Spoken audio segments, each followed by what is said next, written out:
Well, the really fantastic thing about kindness is that it's free.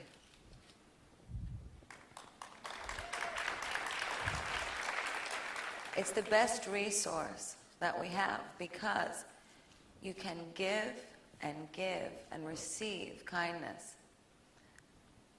And the well of it inside of you will never dry up. And it can't hurt you or anybody else. It is the thing that brings us all together. I feel the most important reason to focus on kindness right now with what we're experiencing in the world is to consider the United States as a human body. And the brain is the government. And all the organs, south of the neck. This is the people. Are you all right? Yeah, he's just giving me more questions. I hope you're okay. Thank you for your compassion. These different organs in our body, these are the different factions, the things that separate us as people. What we're experiencing right now is that the mind of the United States and the body are not talking. There's no connection.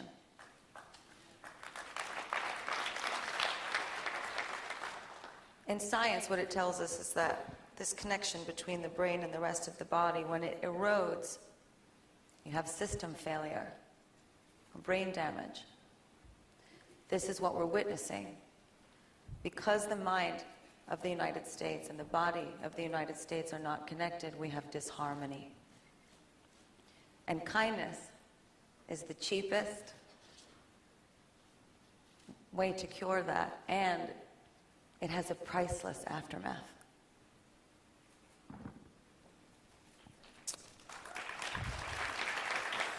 Philip? Anne, what's on my mind at this very moment is how unlikely this trio is sitting up. You have the leader of one of the world's great religions, you have a world-class entertainer, and then you have this obscure business guy. And it's unlikely that we're discussing kindness, of all things, not a very precise term. It's unlikely that you have a Greg Fisher and a Tom Tate who have kindness as the foundation of their cities. And Tom even ran on what is an unusual platform and managed to get elected.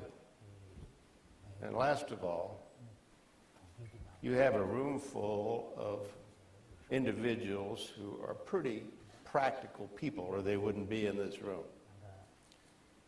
I think they're interested is there an answer to all of this? Is there somehow a solution that is something they can use, actually take away and use from this, Anne? If I can just take a minute and give you a little background as to why I am up sitting with the three of you. Some years ago, our foundation gave in traditional ways to very traditional good works and charities. We still do that. That's a part of the work we do. But about 20 years ago, I was interested to see if we could find something that is more unique, that is relevant, possibly could even change the culture. And by the way, it was difficult because we were looking for something that would unify people, that people could agree on. And as all of us in this room know, there are very few things in our society today that we can actually agree on. There's so many things we can't agree on.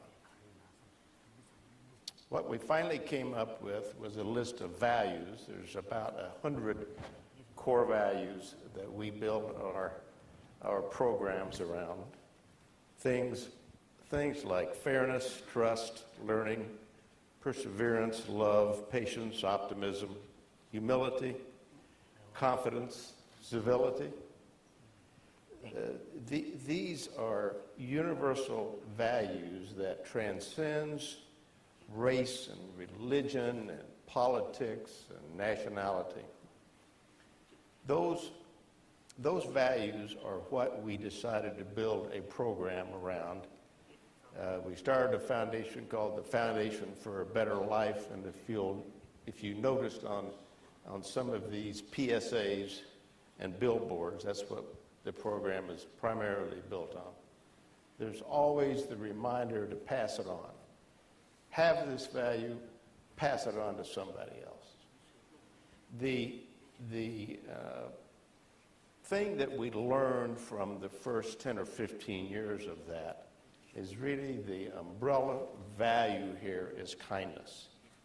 If you have an individual that has kindness, it correlates very strongly to having these other values that I touched on a moment ago or that are in our program. And this value of kindness can be taught, it can be learned, it's very transferable, but it's important that you connect with children when they're young so they build it into their thinking and their very being. It becomes a habit. And I will end with saying, you can't give us any money. As mayors, I think you probably get propositioned a lot on that point, but you cannot give us any money because we don't accept donations. We don't accept any kind of commercial arrangements, sponsorships. You can't buy anything from us because we don't sell anything. But every asset that we have and the programs that we have, we're pleased to give you for nothing if you want them, if they can help you.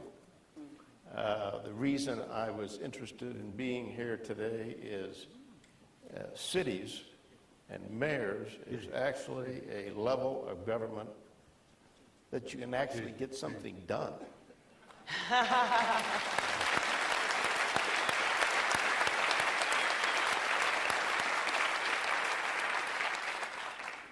So the work we've done, the capital we've invested, if we can be of any assistance to any of you in this room, we're pleased to do it. Thank you very much, Ann. All right, thanks, Phil. Thank you both.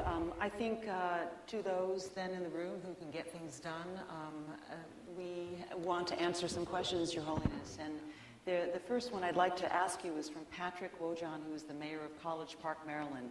He asks a question that's very timely. He said, how can we best bring solace, comfort, and healing to our communities in the face of increasingly violent attacks like the shooting in Orlando?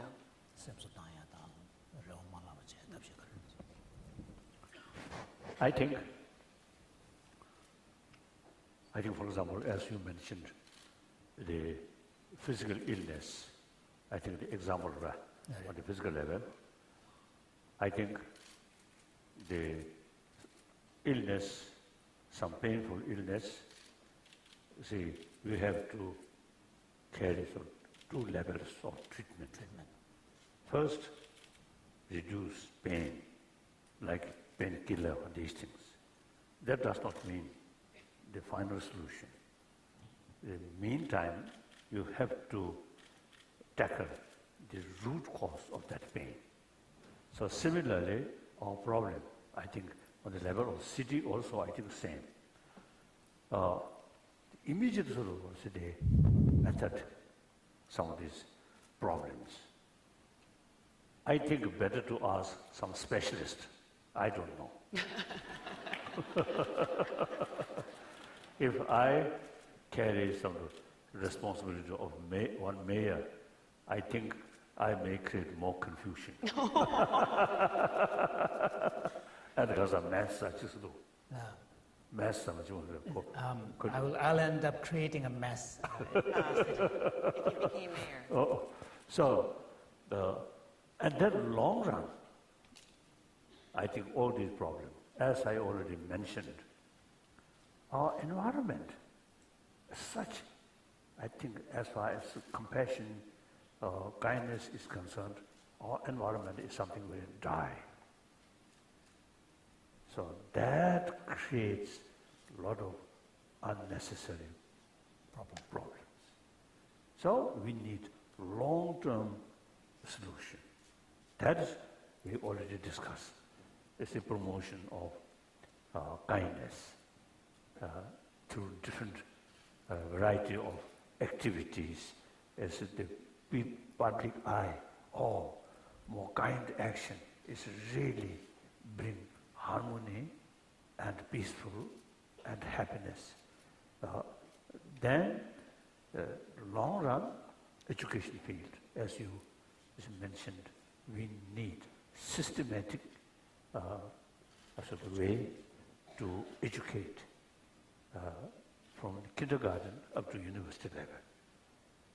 So these basic human nature, as I mentioned earlier, compassionate. That our own experience, the 7 billion human beings, including these mayors, you come from one's own mother, and we received maximum affection from our parent, particularly from our mother, and with mother's milk. So everybody have, as you mentioned, the great potential from birth, and biologically there. Now our education should now strengthen or bring awareness, usefulness about these basic or good quality for your health, for a happy society, happy family, and eventually a happy world. That's our education has the responsibility, make awareness. So that's the long-term solution to this problem. So that's my view. So temporary measure, I think you know best. And also I think like this kind of meeting, from time to time, come together and exchange. You see different experiences and sort of experience from different activities. I think that's I think only way. That's my way. Your Holiness, there is in my experience, something interesting that happens when you counterbalance great tragedy, great pain and suffering with a message, especially if you are in a leadership role, with kindness or with compassion, that something can happen when a leader says, we want to treat our citizenry, we want to treat each other with more compassion. That this itself can create solace. Yes, solace. That's right. So I think everybody has the same experience. When I got some sick, and then this is a few days in hospital. Then doctors, nurses, never met before, new person. Strangers. They were strangers. But if you come with some needle and some sort of instrument, with smile and showing affection, then you feel safe. No need to introduce. Introduction. As soon as that person enter your room where you live, smile and resting some jokes like that, then you feel very happy. And your mind very fresh or something high spirit. So that very, very important for recover of illness. Other hand, nurses or doctors with these equipment come. It treated you like repairing one machine. When you repair a broken car, no need to smile.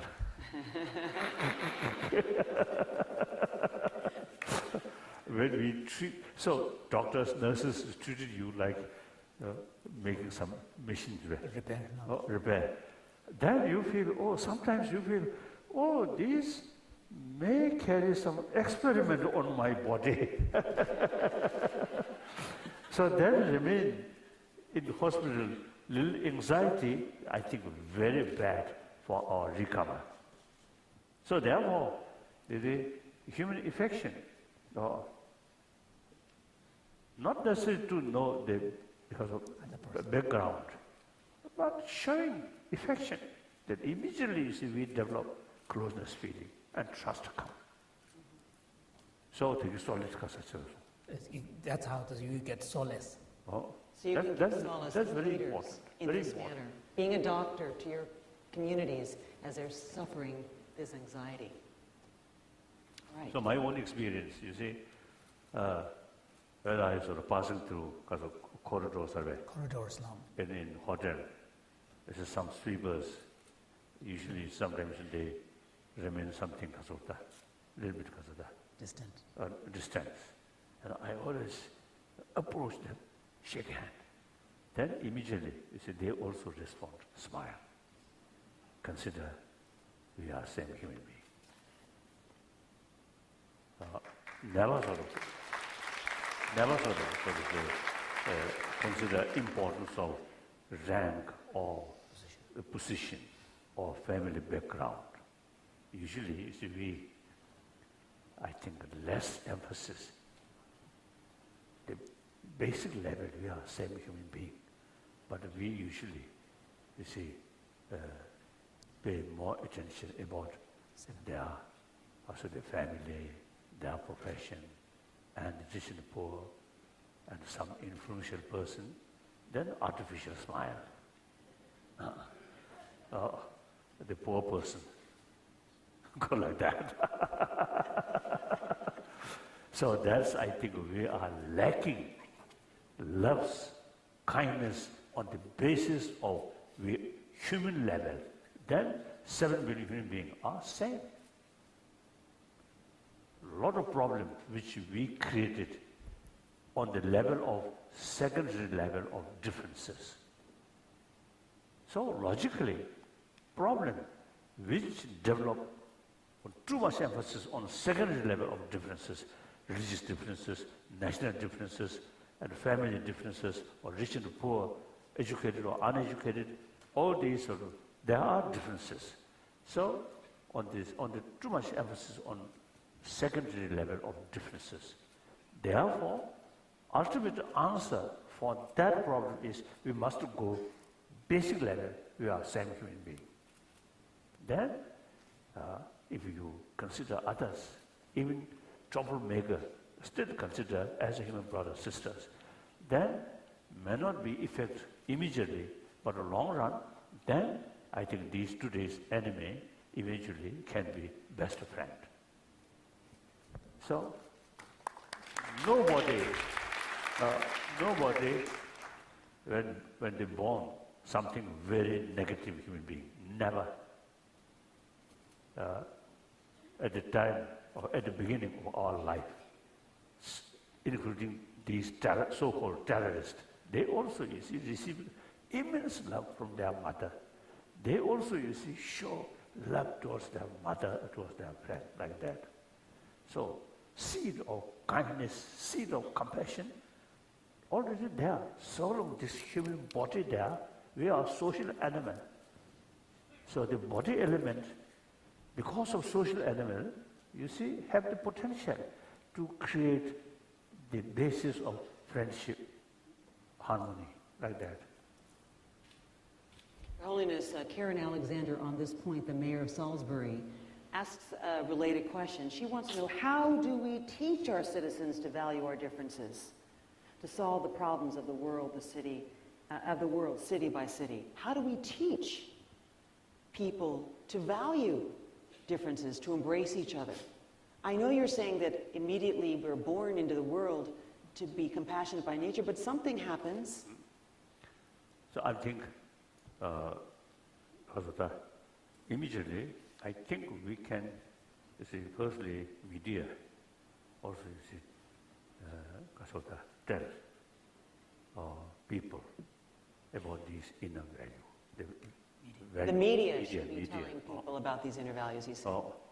Then, city level, some sort of activities, as For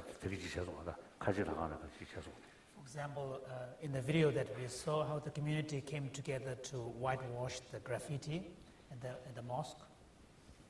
So like that, you see, when such things happen, and more sort of publicity, and meantime, tell people the value or beneficial from such activities.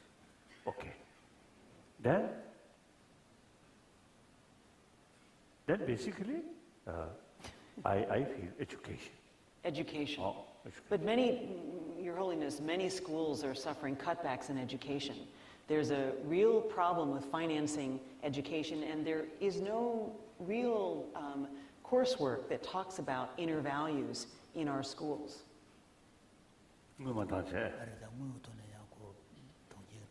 That's I don't know. I think we Tibetan or the Indian tradition, you see, there are some deities. You see, deities themselves very fat, and it is supposed they are very, very rich.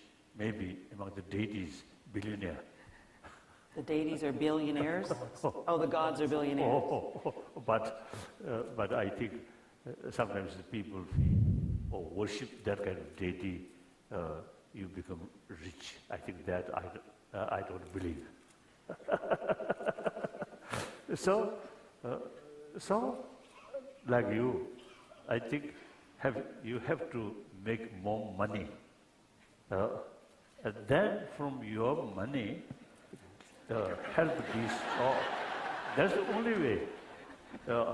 Money will not come from sky or from earth. Have to make. So those billionaire or millionaire, their work very important for humanity. Make more money, the economy better, make better economic condition, and then these money not used for personal luxurious life. That's, I think, actually ruin your physical health.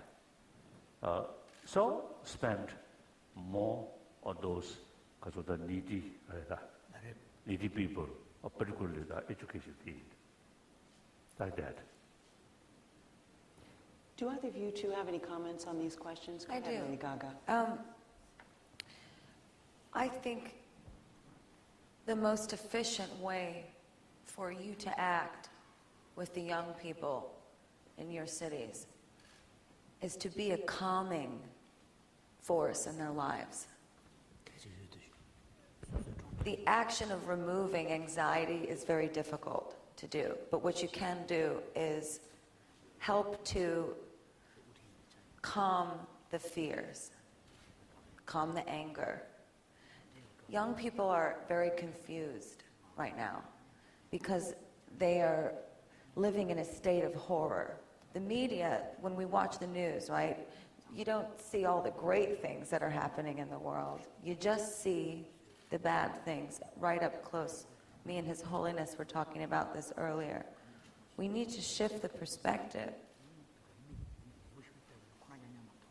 and educate young people yourselves.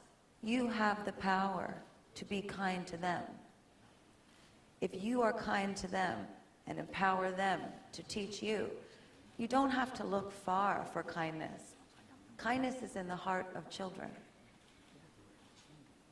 When we're born, we don't yet have that conditioning that happens later when we become jaded and love becomes tough. When you're a child, all you want to do is give, and give love and receive it. My feeling is that you each need to empower the kids that live where you are. Have a youth council. It's not just about money or education. This is about you using your voices beyond social media. Social media, as we know, is a vacuum of noise. No matter what you tweet, it is going to be put out there with a series of other toxic things that are not good for our children, whether it's hateful language or pornography or it's racism. We have to separate ourselves from that and detoxify the system so that it is pure again. You have to bring the darkness into the light, and you have to get the bad apples out of where you are working. If you can purify your system the way that we would purify the body if it was sick, this will lead to that repairing of the connection between the brain and the rest of the body. Once that occurs, the ecosystem of humanity and of the country will work again. It's really not rocket science. I sometimes think that young people are so afraid because they think there is no solution. But there is. The solution is that we need to build a kinder and braver world.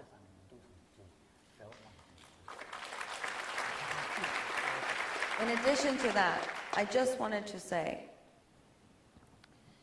in times of chaos and crisis, what we all tend to do, right, is start pointing fingers at where we think the bad guys are, where the evil is.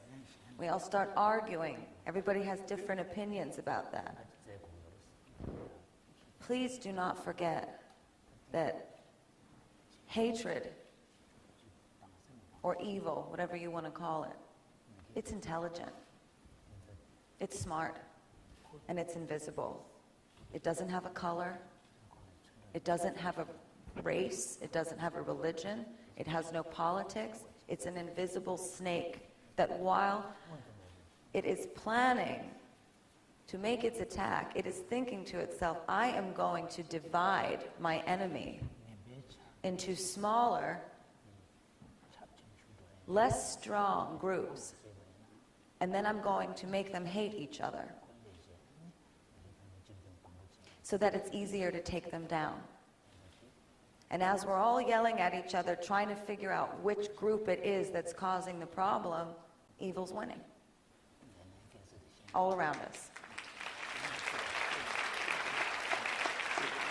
So we have to get rid of those labels.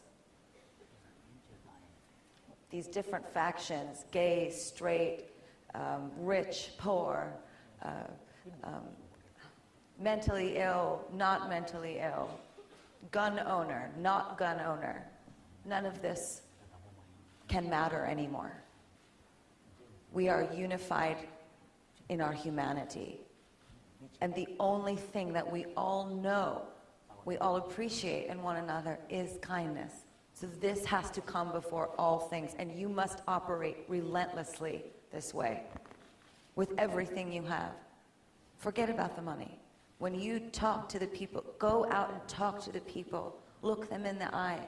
Speak to them. Mobilize the kids. They're smart. They're smart, and they believe because they are not yet jaded. They believe the world can change.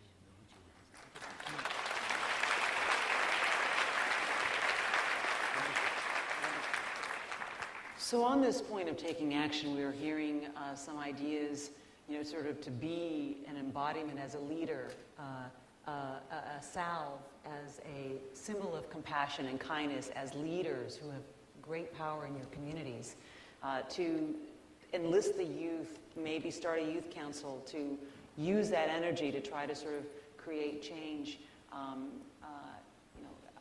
There's a question that's relating to this because I know, Your Holiness, you are a man of action. You want people to come out of this meeting with real ideas, or to at least begin to think about ideas about how they can be a force for good in their communities and help them thrive in this environment that we're in. Jack Spano asks an interesting question in this regard. He's from St. Louis Park, Minnesota. He says, as mayors, we work on issues that affect millions of people, so we're passionate about our perspectives. How, when we lose on our issues, and this goes to your point a little bit, Lady Gaga, can we find the compassion for our opponents to continue to work with them and advance a more equitable world? So when you were in disagreement with each other, as we were just hearing from Lady Gaga, that people can be broken apart by these issues into areas of disagreement, how can they come together and fight against evil, work against evil, so that we are more compassionate and kind in the future? Now, at this point, I always sort of make clear that we have to make distinction, action and actor. As far as action, now actually, our genuine love, unbiased love, not based on others' attitude. When we are talking about 7 billion human beings, including your own enemy or so-called enemy or troublemaker, these also included, because they are human beings. They're also born same way. Deep inside, they also have the seed of love. They very much appreciate our love. That does not mean we accept their wrongdoing. So here, distinction, action and actor. Actor is concerned, still a human being, human brothers, sisters. So we keep our genuine compassion as the human brothers, sisters. But as far as the action is concerned, something, destructive action, or for example, take advantage on you unjustly. And such action is concerned, we have to oppose. Not out of anger, but out of sense of concern of their well-being. If we let their wrongdoing continuously, finally they will suffer. So therefore, out of sense of concern of their well-being, and take appropriate countermeasure. Occasionally, if necessary, angry face. Okay, but deeper level without losing compassion. That we can do. This human brain is very, very sophisticated, very sort of able, right? Capable. So we can do that. And some sort of practitioner, including myself. This is sometimes, you see, the 2008 10th March crisis in Lhasa. And I received one sort of telephone call from Lhasa that day afternoon. Some Tibetan now moving for demonstration. I immediately felt, oh, now they will suffer. So it's very obvious. The response from the Chinese authority, suppression, including shooting, like that. So much sort of anxiety, anguish, anxiety. And then I also visualize, one of our sort of practice is visualize that troublemaker in front of you, and then develop genuine sense of concern or compassionate feeling. They themselves also want happiness, want friendship, do not want trouble.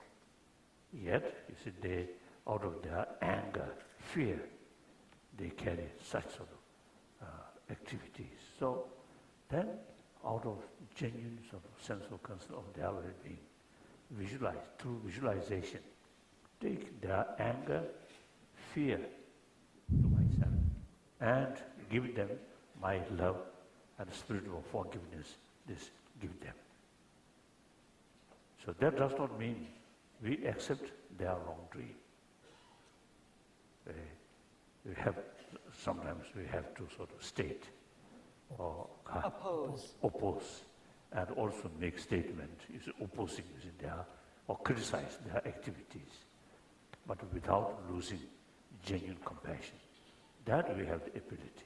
So therefore, if someone is doing a wrong thing, we have to oppose,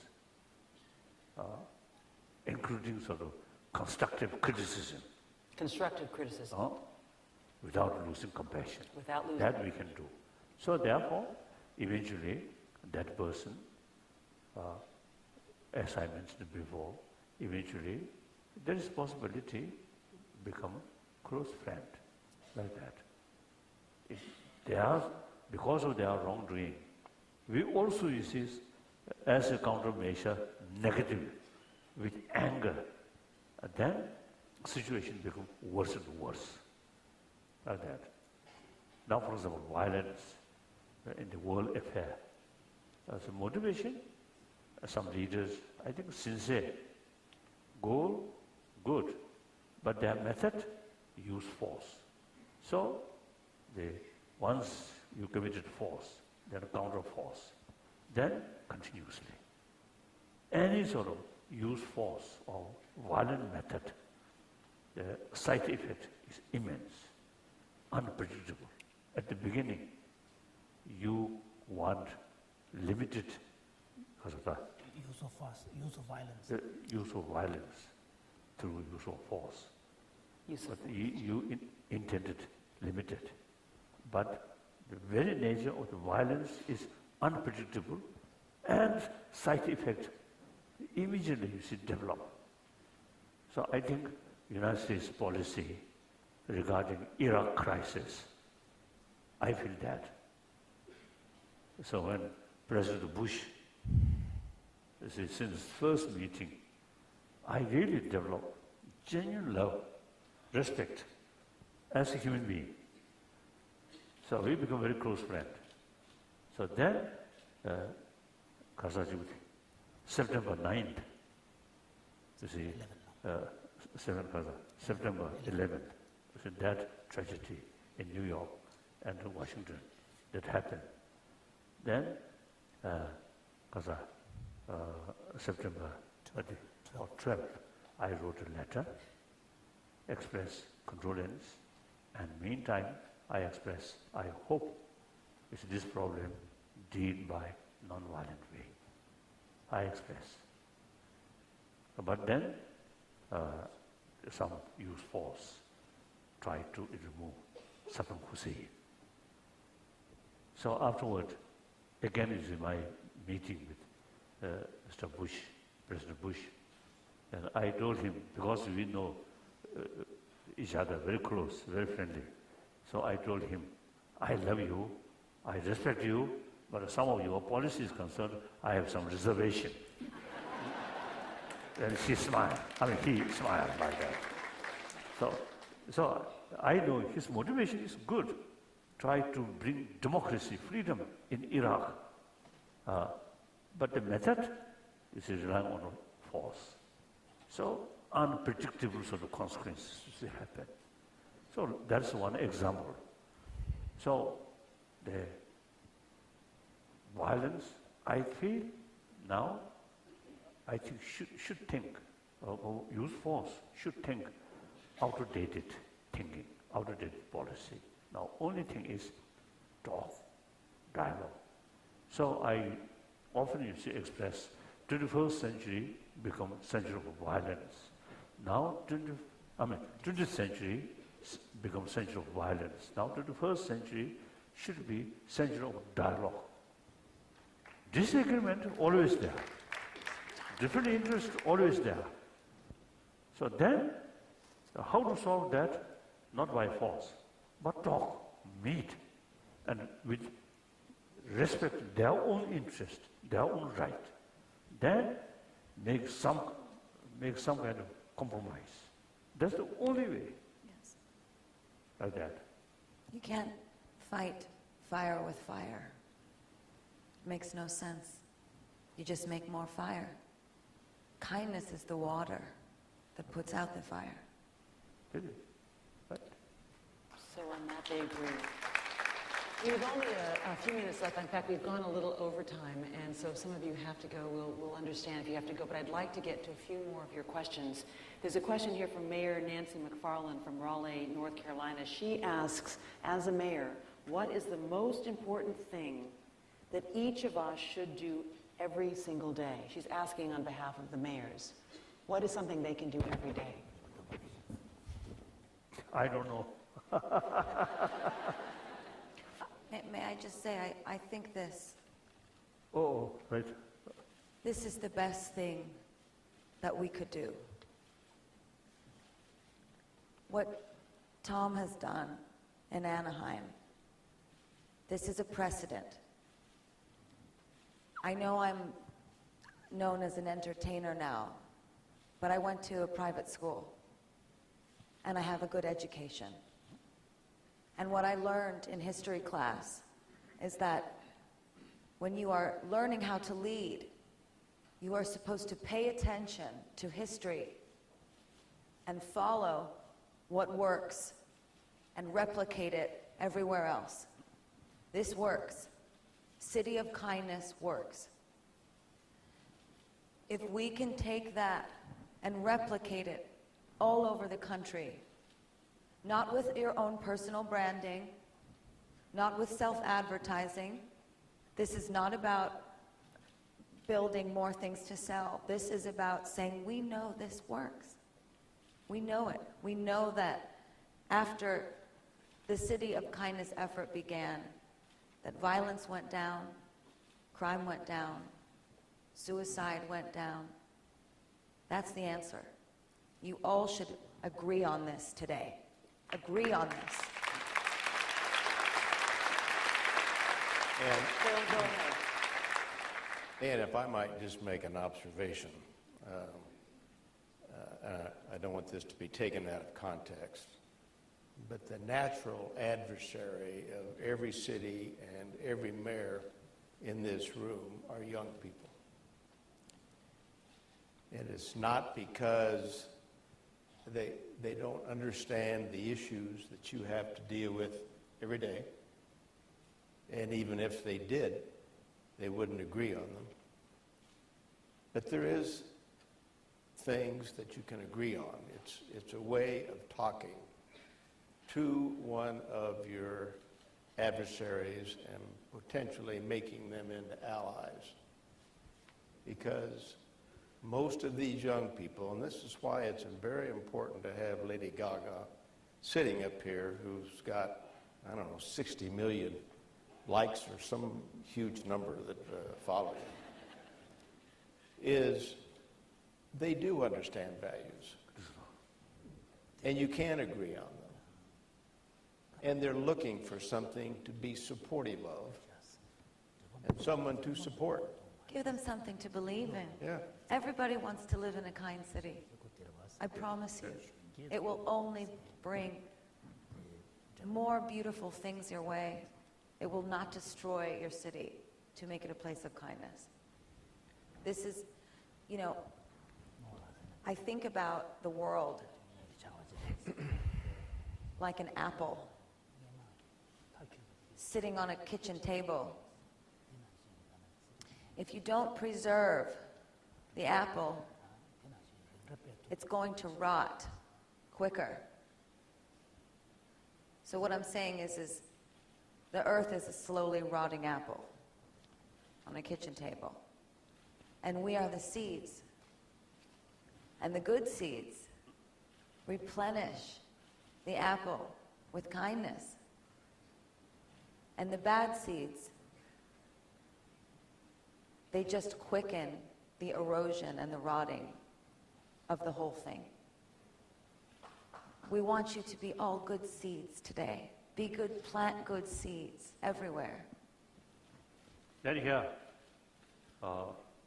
according to my own experience, when you see some sort of difficult decisions come across way, and difficult situation and difficult sort of decisions, then I always look, as you mentioned, I mentioned there also, you see, they look from wider perspective. Then this problem which you are facing is sad, a problem. But there are some other positive things there. So if you look from wider perspective, you see the intensity there, or that sort of negative event reduce. So if you look only, you see that, so that I usually do. Then, I say, looking from wider perspective, there are many positive things there. That, you see, reduce your mental state more calm. Then, think realistically, objectively, not impose your own will, or realistically investigate, think, then take a decision. And sometimes you see consult with sort of concerned people, or even some sort of ordinary people who really have also the warm-heartedness. And then more consultation, and then make decision. Usually, you see, even something goes wrong, you will not have regret. I do my best and investigate thoroughly and consult with more people. Now I have no regret. So that usually I do. So maybe you also can do that when you face some sort of serious matter, and not just that moment, you see, not take decision, let your mind calm and become more unbiased, then thinking, then make decision. That's better. So.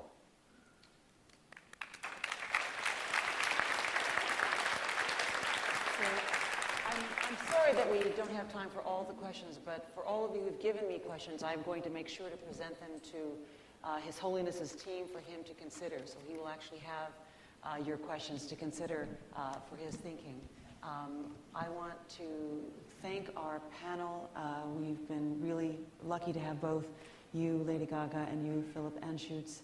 And I also need to mention that Jimpa, the translator for His Holiness, has been translating for him for more than 30 years, and we really are grateful that he is also here today.